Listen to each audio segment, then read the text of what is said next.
Hola. Me llamo Sofía y tengo 30 y pico años. Fui traicionada de la peor manera tras ayudar al que iba a ser mi marido, Javier, a levantar su negocio. Cuando mi prometido me dijo que iba a montar su propia empresa aquí en Madrid, di por sentado que era un camino que recorreríamos juntos. Estábamos en medio de los preparativos de la boda. Él era mi futuro esposo. Así que, como es natural, confié en él, le apoyé, le esperé y le cuidé en todo momento. Creía firmemente que ese era mi papel como su pareja.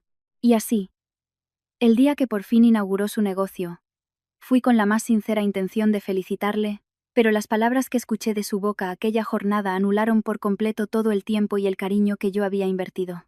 Ese día descubrí por primera vez lo ridícula que puede volverse tu vida si confías en la persona equivocada. Cuando Javier me dijo que iba a crear una empresa, pensé que reiríamos juntos si tenía éxito, y que resistiríamos unidos si fracasaba. De verdad, confiaba en él y le amaba sinceramente. Por eso le apoyé sin hacer preguntas, sin dudarlo un instante. Sin embargo, lo que escuché de sus labios el día de la inauguración, delante de todo el mundo, fue una bomba. Señaló a otra mujer, una tal Laura, y anunció que se casaría con ella. Mi prometido, aquel por el que tanto me había desvivido, hizo añicos mi corazón en un solo instante. Pero había algo que él no sabía. No tenía ni idea de que las personas que realmente tenían el poder de controlar ese negocio éramos mi padre y yo. Y le hice pagar un precio muy alto por su ignorancia. A continuación, os contaré detalladamente todo lo que ocurrió aquel día. Conocí a Javier en una cena con amigos en común en el barrio de La Latina. Nuestro encuentro fue de lo más normal. Era un hombre tranquilo, pero cada una de sus palabras reflejaba una mente clara, y me dio la impresión de que no era alguien que se tomara la vida a la ligera. Seguimos en contacto. Quedamos unas cuantas veces más, y de forma natural nos convertimos en pareja. Durante nuestro noviazgo, lo que más me llamaba la atención de él era su actitud hacia el trabajo. Por aquel entonces, era un empleado corriente, pero su forma de afrontar sus responsabilidades era excepcional. Era una de esas personas que saben amar su profesión. En lugar de quejarse de las dificultades, a menudo decía cosas positivas como: «Todo esto me servirá en el futuro», y nunca hacía las cosas de cualquier manera. Entonces, un día, me habló de su sueño. «Algún día montaré una empresa con mi propio nombre. Es mi sueño desde niño». Mientras me contaba su sueño con total naturalidad, sonreía, y su imagen era realmente hermosa. Creo que a mí también se me dibujó una sonrisa en la cara. No me pareció una historia de éxito vaga, sino la descripción serena de un objetivo que llevaba mucho tiempo persiguiendo. Y esa sensación me encantó. En cierto modo, incluso pensé que era una persona increíblemente pura. Todo el mundo tiene sus metas y sus sueños, pero el hecho de que él no hubiera olvidado su sueño de la infancia y se esforzara por hacerlo realidad, mirando siempre en una única dirección para crecer, me pareció conmovedoramente puro. En aquella época, Javier trabajaba sin descanso para hacer realidad ese sueño. Al volver a casa después del trabajo, leía libros sobre gestión de empresas, y los fines de semana, si había alguna conferencia o reunión que le pareciera interesante, no se la perdía. Incluso en sus días libres, encendía el portátil para organizar sus ideas, o se iba solo por el centro de Madrid, diciendo que estaba haciendo un estudio de mercado. Al verle así, empecé a sentir por él una admiración cada vez mayor. No era de los que hablan de grandes sueños de boquilla, sino alguien que invertía su propio tiempo para hacerlos realidad. Todos sabéis lo difícil que es eso, ¿verdad? Llegué a pensar que con esa determinación y ese esfuerzo, algún día alcanzaría su meta. Dicen que el esfuerzo nunca traiciona. A veces me preocupaba que se estuviera exigiendo demasiado, pero siempre que se lo decía, él respondía: «Puede que pienses que es un sacrificio, pero estoy bien. Cuanto más cuesta conseguir algo, más valioso es, ¿no crees? Además, si me esfuerzo ahora, sufriré menos en el futuro». Todo esto no es más que la base para lo que vendrá después. Al oírle, volví a pensar que era una persona admirable, y mi confianza en él crecía aún más. Estaba segura de que alguien como él llegaría a conseguir algo grande algún día. Verle me llenaba de ilusión y empecé a apoyarle con toda mi alma. Comencé a considerar su sueño no solo como suyo, sino como nuestro futuro. En aquel momento, jamás imaginé que ese sueño sería utilizado para apartarme de su vida. Con el tiempo, a medida que nuestra relación avanzaba, Javier, como era de esperar, empezó a hablar de boda. No llevábamos ni un año juntos, Pero por mi edad y porque nuestra relación no era un pasatiempo, pensé que en lugar de posponer el matrimonio, podíamos ir conociéndonos mejor mientras lo preparábamos. Así que decidí presentarle a mis padres y lo llevé a su casa, en el barrio de Salamanca. De repente, me preocupé. ¿Y si a mis padres no les gustaba? Porque Javier era prácticamente huérfano. Yo al principio no lo sabía. Fui conociendo su situación poco a poco durante el noviazgo. Sus padres se habían divorciado cuando él era pequeño y tras ello, lo habían abandonado prácticamente en casa de su abuela mientras cada uno seguía su camino. Desde que empezó a vivir con su abuela, no supo nada más del paradero de sus padres. En su mundo, solo existía su abuela. Me contó que había crecido con dificultades, criado por ella. La situación económica de su abuela no era muy holgada. Imaginaos lo duro que debió de ser para ella criar a su nieto en esas circunstancias. Aún así, nunca se rindió y lo crió haciendo todo lo que estuvo en su mano. Por eso, él tenía un deseo tan grande de triunfar. Quería tener éxito cuanto antes para poder cuidar de su abuela. A pesar de las dificultades, estudió con ahínco con la única meta de triunfar y terminó la universidad sin problemas. Poco después de empezar a trabajar, la salud de su abuela empezó a empeorar gradualmente hasta que, finalmente, falleció ese mismo año. Desde entonces se quedó completamente solo. No tenía más parientes ni familia en la que apoyarse. Era, literalmente, un hombre solo en el mundo. Al principio, su mayor deseo era triunfar rápidamente para recompensar a su abuela. Pero ella murió antes de que pudiera lograrlo. Y me dijo que el sentimiento de pérdida fue indescriptible. Sin embargo, se recompuso pensando que su abuela no estaría feliz en el cielo si él se rendía. Aunque no pudo mostrarle su éxito en vida, quería triunfar por todo lo alto con la fe de que ella lo estaría viendo todo desde el cielo. Por eso, me dijo, no renunciaba a su sueño y seguía esforzándose. Al principio, yo pensaba que era simplemente alguien que se esforzaba mucho por su sueño, pero no era así. La razón por la que quería alcanzarlo era su abuela. Al verle contarme esa historia con tanta calma, sentí un respeto indescriptible por él. En su situación, podría haberse desviado fácilmente, pero no abandonó los estudios, se licenció, encontró trabajo y vivía de forma honrada. Por mi parte, yo tenía a mis dos padres y mi familia gozaba de una buena posición económica. Por eso me preocupaba presentarle a mis padres. Temía que se opusieran a la boda por su origen humilde. Sin embargo, en contra de mis temores, mis padres tuvieron una muy buena impresión de él. Qué chico más íntegro y con las ideas claras. Y me gusta su actitud. Cómo se fija un objetivo y va a por él sin dudar. Sí. Es verdad. Con un entorno así, habría sido fácil caer en un mal camino. Pero ha crecido como una persona de bien. Cuando les contó su sueño de montar algún día una empresa con su propio nombre, mis padres asintieron. Dijeron que tener un sueño es algo maravilloso, y que era admirable que tuviera una razón tan noble para perseguirlo. También les gustó que no fuera solo un hablador, sino que realmente se estuviera preparando para ello. Aquel día, al ver a mis padres mirarle con aprobación, me sentí aliviada. Pensé, he acertado al elegir a un hombre que incluso mis padres aceptan. Alguien que no ha perdido su rumbo a pesar de las dificultades.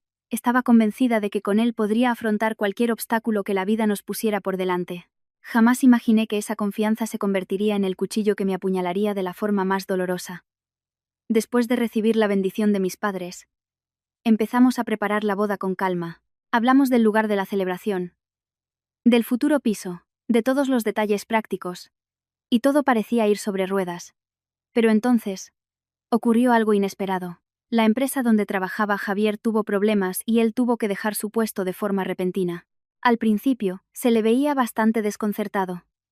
No se esperaba en absoluto que la empresa tuviera problemas, y menos aún en un momento en que estábamos preparando la boda.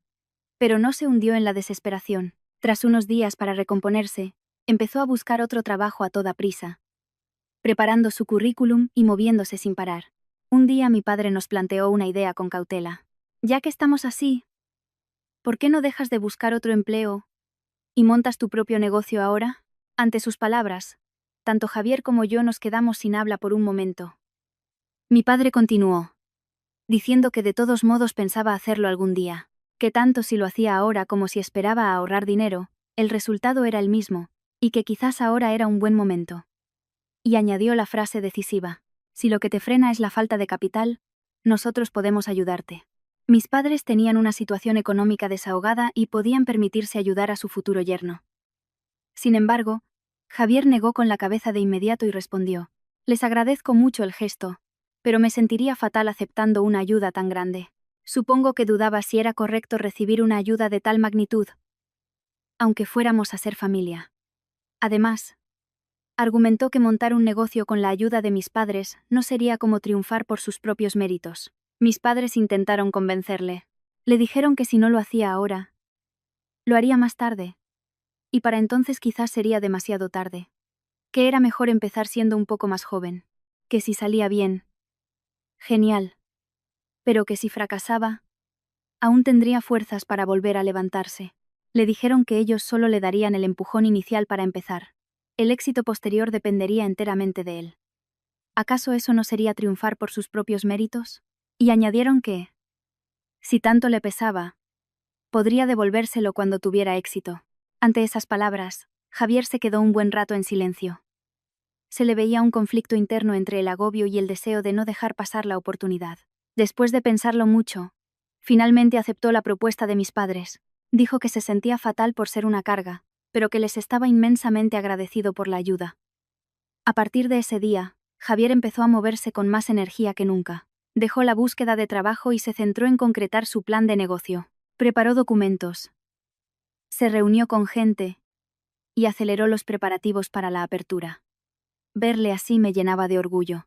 Esperaba que la generosidad de mis padres se convirtiera en una gran oportunidad en su vida, y confiaba en que esa oportunidad nos conduciría a nuestro futuro juntos. Me preocupaba verle trabajar hasta altas horas de la noche, pegado al portátil, estudiando y preparando cosas en su pequeño piso de Malasaña. Se movía sin parar entre semana, y no descansaba ni los fines de semana. Aunque lo admiraba, temía que se estuviera excediendo, que su salud se resintiera. Así que empecé a prepararle suplementos vitamínicos, aperitivos y tuppers con comida casera para que tuviera algo que llevarse a la boca, y le llenaba la nevera. Pensé que lo único que yo podía hacer era cuidarle, asegurarme de que comía a sus horas, de que dormía bien, de que no le dolía nada. Al estar tan pendiente, empecé a darme cuenta de su situación económica. Como estaba totalmente volcado en los preparativos del negocio, no tenía ingresos y parecía que iba muy justo de dinero para vivir. Nunca me lo dijo directamente, pero yo notaba que se estaba apretando el cinturón al máximo para aguantar. Eso me dolía mucho. Así que actué con mucho cuidado para no herir su orgullo. A veces le dejaba dinero en efectivo en la cartera sin decirle nada, o le metía una de mis tarjetas de crédito disimuladamente. El dinero que mis padres le dieron era para poner en marcha el negocio. No incluía sus gastos personales hasta la apertura. Así que imaginé que lo estaría pasando realmente mal. Tampoco podía darle el dinero y la tarjeta abiertamente. Sabía que se sentiría muy incómodo. Ya se había sentido agobiadísimo cuando mis padres le ofrecieron el dinero para la empresa. No quería añadirle más presión. Por eso intentaba ayudarle discretamente, dándole cosas que pensaba que podría necesitar. Pero el día que vi su cartera vacía, me sentí fatal. Saqué todo el efectivo que llevaba en mi bolso y se lo metí en su cartera. Y pensando que necesitaría dinero para moverse por ahí, le dejé también la tarjeta. Un día, debió de descubrir lo que había puesto a escondidas, porque me preguntó con cara de desconcierto: «Oye, Sofía, ¿has sido tú la que ha metido dinero y una tarjeta en mi cartera?» Por más que lo pienso, no se me ocurre nadie más que pueda haberlo hecho. Yo como si nada. Le respondí: «Hombre, no puedes andar con apuros mientras preparas el negocio. Te lo puse a escondidas porque sabía que te ibas a sentir incómodo. Tengo de sobra. Así que no te agobies y úsalo cuando lo necesites». Ante mis palabras, se quedó un rato en silencio y luego agachó la cabeza. Me dijo que, aunque fuéramos a casarnos, ¿cómo podía pedirme dinero antes de la boda? Se sentía fatal por recibir tanto de mí y de mis padres, y verle así hizo que me preocupara aún más por él. Le dije que no pensara así, que pronto seríamos familia, un matrimonio, y que no había necesidad de distinguir entre lo mío y lo suyo.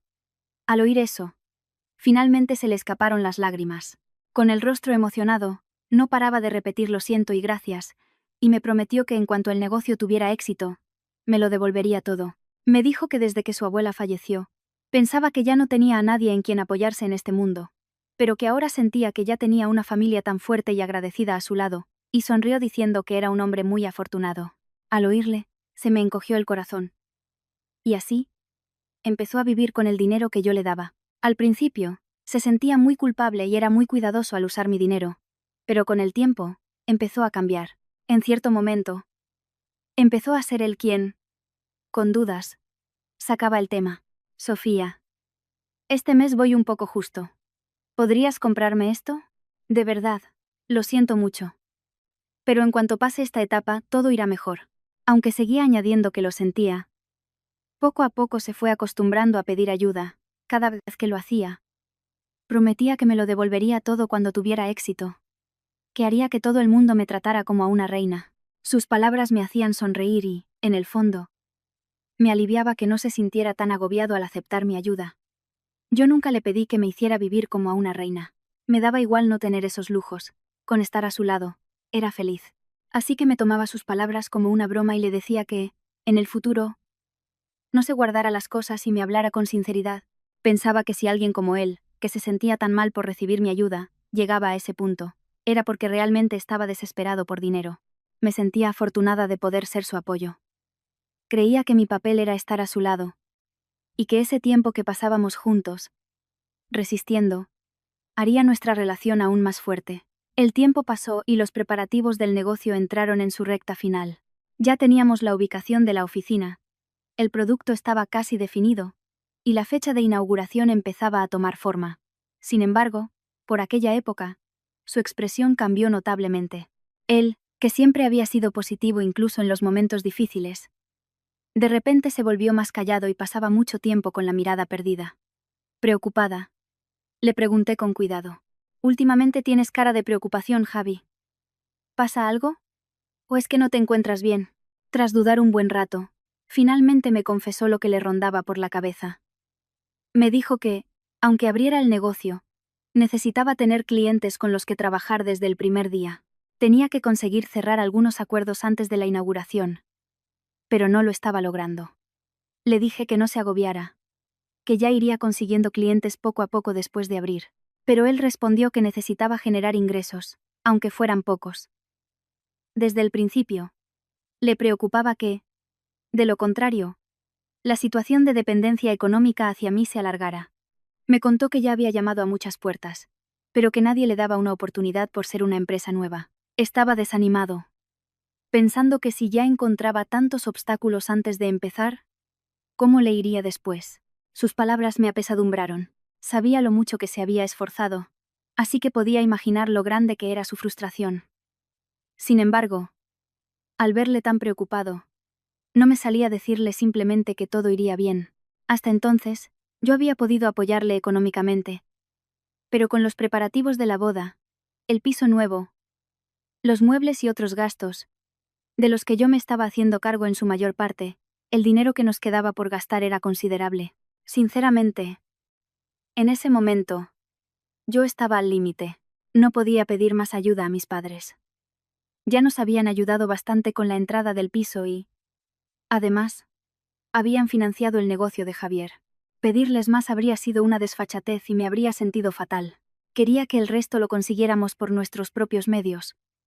Pero como sabéis, Javier no tenía dinero por estar centrado en el negocio, así que todo recaía sobre mí, que era la única con ingresos. ¿Cómo iba a poder seguir ayudándole después de la inauguración? Era una situación muy difícil para mí también. Le di muchas vueltas a solas, y mi cara debió de reflejar mi preocupación, porque mi madre me preguntó con delicadeza qué me pasaba. Al principio intenté restarle importancia diciendo que todo estaba bien. No quería preocuparla. Pero mi madre no se dio por vencida. Es normal que se preocupara al ver que su hija, que había estado tan feliz preparando su boda, de repente, tenía una cara de funeral. Mi madre temía que hubiera tenido algún problema con Javier, y no paró de insistir hasta que finalmente le conté todo lo que me había guardado. Me escuchó en silencio, y, al terminar, suspiró y compartió mi preocupación. Esa misma noche, le contó la historia a mi padre. Unos días después, mi padre me llamó para hablar a solas. Tu tío Carlos va a ayudar con el tema de los clientes. Fue una noticia totalmente inesperada. Mi padre, al enterarse de nuestra situación por mi madre, le había contado mi historia a mi tío, y solo entonces supe que mi tío podía ayudar en ese ámbito. Mi padre me dijo con calma que ya se lo había pedido, y que él lo arreglaría. Esas palabras me quitaron un peso de encima. Había estado intentando aguantar para no depender más de mis padres, pero ellos, a mis espaldas, ya se estaban moviendo para ayudarme. Sentí una mezcla de gratitud y culpa. Con la ayuda de mi tío Carlos, el problema de Javier parecía tener fácil solución. Me sentí aliviada, pero a la vez culpable por recibir tanta ayuda de mis padres. Una parte de mí se sentía aún más agobiada. Cuando les dije que se lo devolvería todo y que les compensaría, mis padres negaron con la cabeza y dijeron: cuando unos padres ayudan a sus hijos, no lo hacen esperando nada a cambio. Nos basta con veros felices y viviendo bien. Al oír eso, se me llenaron los ojos de lágrimas. Emocionada, agaché la cabeza y solo pude repetir gracias. Les prometí que viviríamos así, que seríamos tan felices como la ayuda que nos habían dado. Fue una promesa a mis padres y un compromiso conmigo misma. Una vez que me tranquilicé, quise darle la buena noticia a Javier de inmediato. Pero justo cuando iba a pulsar el botón de llamada, dudé. ¿Y si se sentía aún más presionado? Ya había recibido tanto de mi familia que, al saber esto, quizás sentiría más vergüenza que alegría. Mi madre dijo que podría agobiarle aún más justo antes de un momento tan importante. Y que la sensación de estar recibiendo constantemente no es agradable. Finalmente, tras hablarlo con mis padres, decidimos no contarle nada a Javier por el momento. Le transmití lo mismo a mi tío Carlos. Le pedimos que le ayudara discretamente, como si fuera alguien sin ninguna relación con nuestra familia. Mi tío aceptó sin problemas. Así, todo se arregló con cautela, y yo solo esperaba que esta oportunidad le devolviera la confianza a mi prometido. Poco después, noté un cambio muy positivo en él. Un día me llamó con una voz eufórica: «Sofía, me están lloviendo ofertas de clientes por todas partes». Repitió la misma frase varias veces, como si no pudiera creérselo. Al oírle, sentí un orgullo inmenso, y como sabía lo mal que lo había pasado, entendía perfectamente el enorme significado que tenía para él este pequeño éxito. Le dije sonriendo: «¿Lo ves? Como no te has rendido y has seguido esforzándote. Al final han pasado cosas buenas». Javier estuvo de acuerdo y se rió, diciendo que era un gran alivio. Al verle así, di las gracias en silencio a mi tío y a mis padres. Por supuesto, para mi prometido, la verdad seguía siendo un secreto. Mientras preparaba la inauguración, Javier estaba tan ocupado negociando las condiciones de los contratos con los clientes que no sabía ni en qué día vivía. Pero un día, con una expresión cautelosa, me preguntó si podíamos posponer la boda un poco. «Oye, Sofía, lo de nuestra boda, ¿podríamos aplazarla un poco?». Al oírle, sinceramente, me quedé de piedra. Los preparativos ya estaban muy avanzados, y la boda estaba prevista para dentro de unos meses, así que le pregunté directamente por qué. Entonces, él, con calma pero con firmeza, empezó a intentar convencerme. «Tú sabes lo importante que es este negocio para mí. Después de la inauguración empieza la etapa crucial. Quiero centrarme más en el trabajo. Nos vamos a casar de todas formas.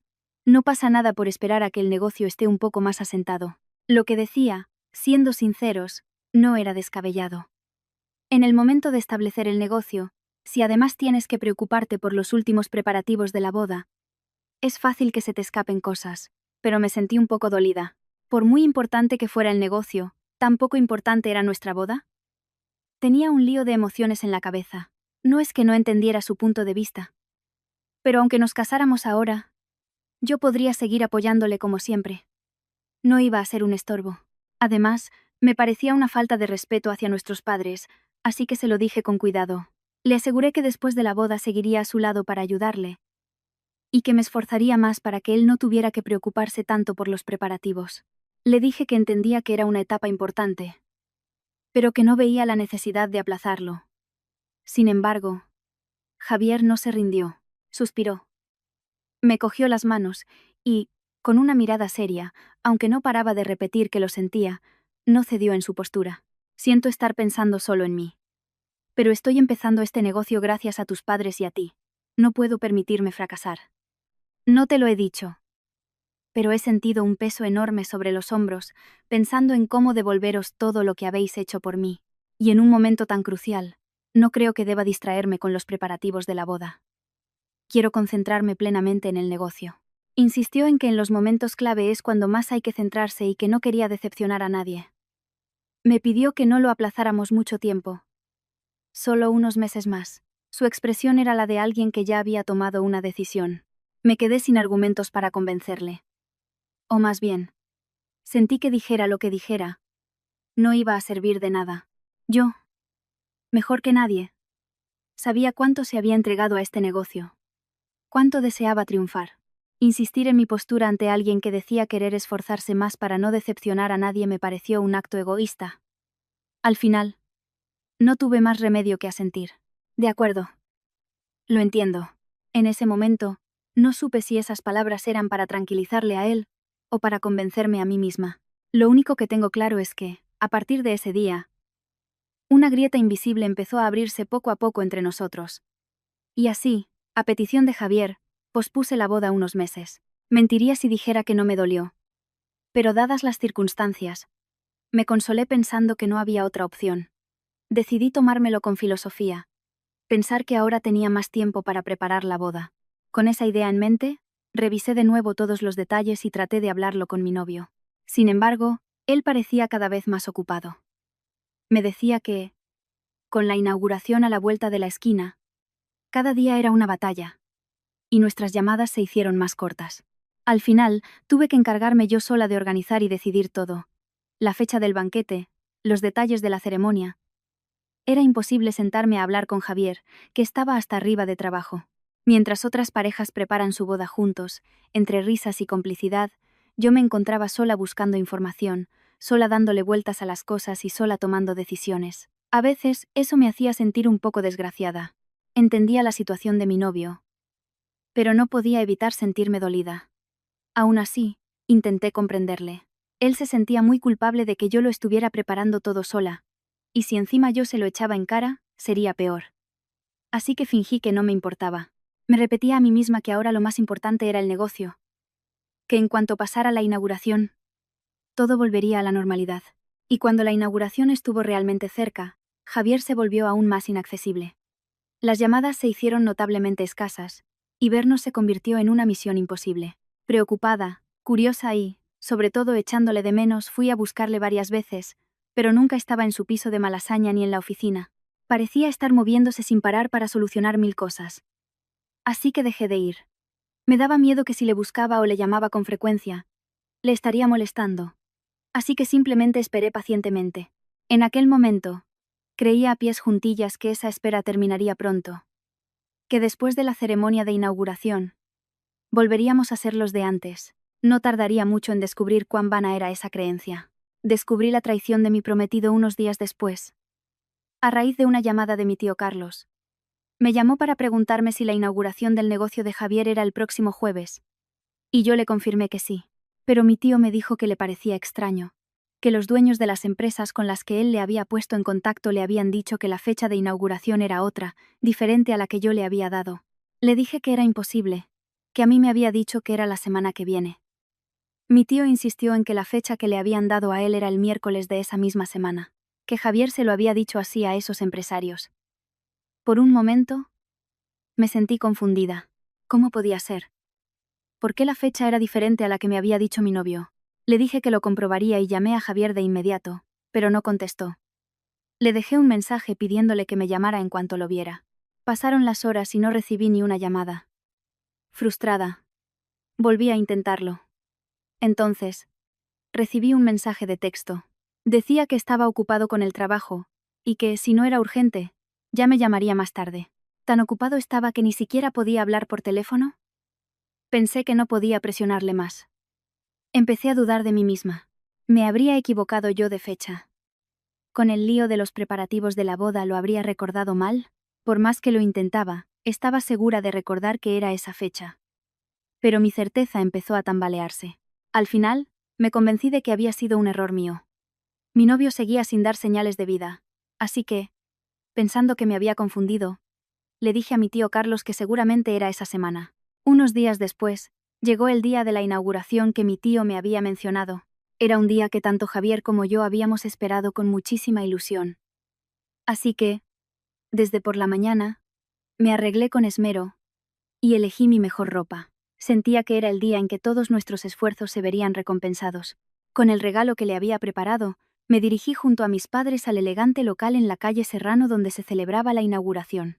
Al llegar, mis padres fueron a aparcar y me dijeron que tenían que comprar una cosa cerca, que entrarían en un momento, y que yo fuera pasando. Entré sola. Dentro, el evento parecía haber empezado ya y había muchísima gente. Personas que no conocía se movían ajetreadas. Y delante de las coronas de flores, un grupo se hacía fotos sin parar. Y en el centro de todo, vi a Javier. Impecable con su traje. Saludaba con una sonrisa radiante a unos y otros, estrechando manos y dando las gracias. Con una sonrisa de alegría, di un paso para acercarme a él. Pero en ese instante, una mujer se acercó a su lado con total naturalidad y le cogió del brazo con familiaridad. Me detuve en seco, desconcertada. La escena era tan natural que no parecían haberse conocido hacía poco. ¿Quién demonios era esa mujer para cogerle del brazo así a mi prometido? Lo que menos entendía era la reacción de él. Lo normal habría sido que, por lo menos por sorpresa, apartara el brazo. Pero ni se inmutó ni mostró incomodidad alguna. Simplemente siguió sonriendo. Incluso, en un momento dado, le apartó un mechón de pelo de la cara con ternura. Al ver aquello, me quedé en blanco, paralizada, observando a la pareja. Entonces, oí a esa mujer, Laura, llamar a Javier cariño. En ese instante, fue como si el tiempo se detuviera. Al oír esa palabra, me fallaron las piernas. El regalo que llevaba en las manos se me cayó al suelo con un golpe seco. El ruido sordo resonó con fuerza, atrayendo las miradas de todos los presentes. Pero a mí no me importaba. Javier y Laura también se giraron hacia mí. En el momento en que me vio, el rostro de mi prometido se endureció visiblemente. No era una expresión de sorpresa ni de culpa, sino de fastidio, como si mi presencia fuera un problema inoportuno. Tomó aire un segundo y se acercó hacia mí. Sentía cómo las miradas de la gente se centraban en nosotros, pero a él parecía no importarle en absoluto. Se plantó delante de mí y con una voz gélida me susurró: ¿Qué haces aquí? Esa sola frase me dejó la mente en blanco. Ni una disculpa, ni una explicación, ni un atisbo de sorpresa. Su primera palabra fue esa. Atónita. Le pregunté si no era un lugar al que yo pudiera venir. Mirando de reojo a la mujer que estaba detrás, le pregunté si era por ella por lo que no podía estar allí. Él me espetó que dejara de decir tonterías y que respondiera a su pregunta. Me dijo que ni a mí ni a mi familia nos había dicho que la inauguración era hoy. Y me preguntó cómo demonios me había enterado. En ese momento, comprendí que no me había equivocado de fecha. Ignoré por completo su pregunta y volví a la mía. Le pregunté si no me lo había dicho por esa mujer. ¿Quién era ella? Él inspiró brevemente y sin un ápice de duda, abrió la boca. La mujer con la que me voy a casar. ¿Qué? ¿La mujer con la que te vas a casar? Por un momento no di crédito a lo que oía. Antes de que pudiera volver a preguntar, él, como si estuviera comunicando un hecho ya decidido, me dijo con calma que era su futura esposa. Sus palabras me golpearon directamente en el pecho. Mientras mi mente intentaba procesar lo que acababa de oír, ¿dónde estaba?, le pregunté. Entonces, ¿yo qué soy? Me miró un instante y, de forma breve y cruel, sentenció: alguien que ya no tiene nada que ver conmigo. En cuanto terminó de hablar, mi mano se movió sola. Sin tiempo para pensar, le di una bofetada. El entorno se silenció de golpe, y pronto se convirtió en un murmullo general. Él se llevó la mano a la mejilla abofeteada y, consciente de las miradas, apretó los dientes y me fulminó con la mirada. Luego, masculló entre dientes: ¿Estás loca? ¿A qué viene esto? El que está loco eres tú, le grité. ¿Cómo que no tengo nada que ver contigo? Soy la persona que está preparando la boda contigo. Tu prometida. ¿Y ahora dices que no tenemos nada que ver? ¿Cómo puedes hacerme esto? ¿Gracias a quién crees que has llegado hasta aquí? Fue entonces cuando el rostro de Javier se contrajo por un instante. Pero no era por sentimiento de culpa. Era una expresión de fastidio. Volvió a mirar a su alrededor y se acercó a mí. Me susurró al oído para que nadie más lo oyera. Por eso mismo te iba a compensar. Ese dinero ni siquiera era tuyo, fueron tus padres los que se ofrecieron a dármelo. Y ahora vienes a echármelo en cara. Cuando el negocio vaya bien, te daré tu parte. Así que no me arruines un día tan bueno. Y lárgate. En ese instante, todas las piezas del puzzle encajaron. Por eso no me contestaba a las llamadas. Por eso quería posponer la boda. Por eso me ocultó la fecha y celebró la inauguración por su cuenta. Ya tenía a otra mujer y pensaba casarse con ella. Yo solo había sido una herramienta para poner en marcha su negocio. Cuando me necesitaba, fingía pena y gratitud. Y ahora que ya no le era útil, pensaba que podía deshacerse de mí con dinero. Al darme cuenta de eso, mi rabia no se convirtió en lágrimas. Al contrario, se transformó en una calma helada. Le miré fijamente a los ojos y le dije: de acuerdo. Pero antes, devuelve todo el dinero que mis padres te dieron para empezar el negocio. Cuando lo hagas, me iré. De repente, la sonrisa desapareció de su rostro. Hubo un breve silencio. Y luego soltó una carcajada de incredulidad. Me preguntó cómo se me ocurría pedirle dinero a alguien que acababa de inaugurar su negocio. Dijo que ya se lo había gastado todo. Le respondí que eso no era mi problema. Que se las arreglara. Que si no tenía el dinero, que liquidara todo aquello cuanto antes para recuperar al menos la fianza del local. Le aseguré, con total convicción, que su negocio se iba a ir a la ruina muy pronto. Le advertí que si no me lo devolvía de inmediato, tomaría medidas legales. El ambiente se tensó de golpe. El rostro de mi exnovio empezó a enrojecer. Y, perdiendo los estribos, cambió de actitud. ¿Pero tú quién te crees para decir que mi negocio se va a arruinar? ¿Vienes a aguarme la fiesta el día de la inauguración? Las miradas de la gente se clavaron aún más en nosotros. Pero él ya había perdido el control. Empezó a decir que, por los viejos tiempos, me había tratado bien, pero que yo no sabía apreciar su generosidad y que me estaba buscando problemas. Se acercó a mí y levantó el brazo para pegarme. Fue en ese momento cuando alguien apareció por detrás y le sujetó el brazo en el aire. Quien le detuvo no era otro que mi padre. Javier se giró y sus ojos se abrieron como platos. Mi padre, sin dudarlo un instante, le retorció la muñeca y lo tiró al suelo. No solo has engañado a mi hija, sino que además te atreves a levantarle la mano. Mi padre, sin alterarse lo más mínimo, le dijo: tienes hasta el final de la semana para devolver todo el dinero del negocio. Te di ese dinero para que fueras feliz con mi hija y tuvierais una buena vida. No para que te comportaras de esta manera. Ante sus palabras, mi exnovio esbozó una sonrisa torcida y, con actitud desafiante, dijo que ya se lo había gastado todo, y que de dónde iba a sacarlo. Añadió que en una relación, es normal que el amor se acabe y la gente se separe, y que no entendía por qué estábamos montando semejante numerito por eso. El murmullo entre los presentes creció. Él, cada vez más descarado, continuó: yo no se lo pedí, fueron ustedes los que se ofrecieron a dármelo. Sinceramente, ¿no creen que podría incluso no devolvérselo? Y añadió que, si queríamos ir por la vía legal, que hiciéramos lo que quisiéramos. Que él también nos denunciaría por haber montado un escándalo el día de su inauguración. Dijo que no se quedaría de brazos cruzados después del numerito que habíamos montado delante de sus futuros socios y de los amigos que habían venido a felicitarle. En ese momento, una voz tranquila y grave se escuchó a nuestras espaldas: te arrepentirás de eso. Todos se giraron. Quien hablaba era mi tío Carlos. Con su traje impecable, se acercó lentamente. Javier, desconcertado, le preguntó quién era para meterse. Mi tío se presentó y añadió: digamos que soy la persona que te consiguió los clientes. Mi exnovio, con cara de no dar crédito, respondió que eso era ridículo. Que la oficina sí, pero que los clientes los había conseguido él mismo, pateándose la calle. Mi tío sonrió brevemente. Miró a su alrededor y, dirigiéndose a los presentes, dijo: todos los empresarios que están aquí son conocidos míos. El aire se congeló. Mi tío se volvió hacia mi exnovio y le dijo con calma: te están ayudando porque yo se lo pedí. No es algo que hayas conseguido con tu esfuerzo. Son favores que me están haciendo a mí. ¿Entiendes? El rostro de Javier se volvió pálido, casi blanco, en un instante. Incapaz de aceptar la realidad, me miró preguntándome si era verdad, y yo le devolví una mirada de puro desprecio sin decir palabra. Mi tío, ante un exnovio petrificado por el shock, le asestó un golpe aún mayor. Me siento un imbécil por haber llamado uno por uno a estos empresarios para pedirles que te ayudaran, sin saber la clase de persona que eres. Pero imagino que ellos se sienten igual. Dudo mucho que quieran seguir manteniendo una relación contigo. Probablemente, darán por cancelados los contratos.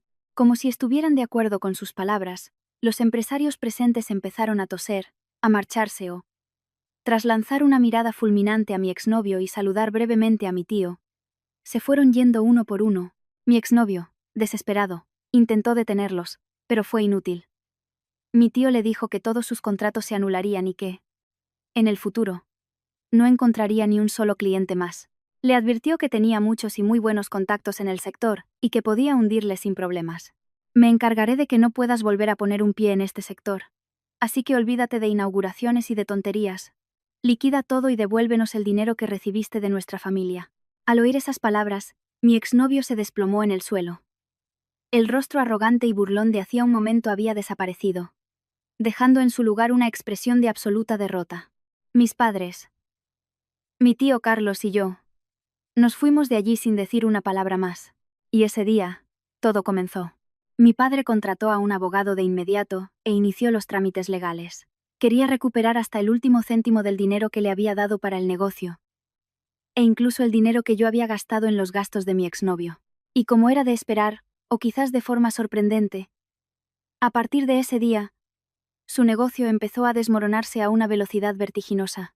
Los clientes que le habían estrechado la mano sonrientes el día de la inauguración dejaron de contestar a sus llamadas y todas las reuniones que tenía programadas se cancelaron.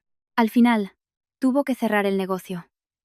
Vendió el mobiliario, recuperó la fianza y, reuniendo todo lo que pudo, vino a casa de mis padres. Delante de la puerta con la cabeza gacha dijo entre sollozos: «Esto es todo lo que puedo darles ahora. Lo siento muchísimo. Olvidé la ayuda que me prestaron. Debí de volverme loco por un momento. Supongo que, al ver que el negocio parecía ir bien, y que tenía un futuro por delante, perdí la cabeza. Por favor, perdónenme una vez. Pero para mí, ya todo había terminado». Le dije que no volvería a ser utilizada por un tipo como él, y cerré la puerta sin la menor vacilación. Después, me enteré de que vivía ahogado por las deudas, intentando devolver el dinero que debía a mi familia. No quise saber más de él, así que no pregunté ni a mis padres ni a mi tío Carlos. Ya no era nadie en mi vida. Dicen que la verdadera naturaleza de una persona no se revela en los momentos difíciles, sino cuando le van bien las cosas. Aprendí esa lección pagando un precio muy alto. Pero pienso que tuve suerte de que todo acabara en una ruptura y no después de la boda. Ahora estoy intentando dejar atrás las heridas y empezar de nuevo. Por favor, deseadme suerte. Gracias por haber escuchado mi larga historia.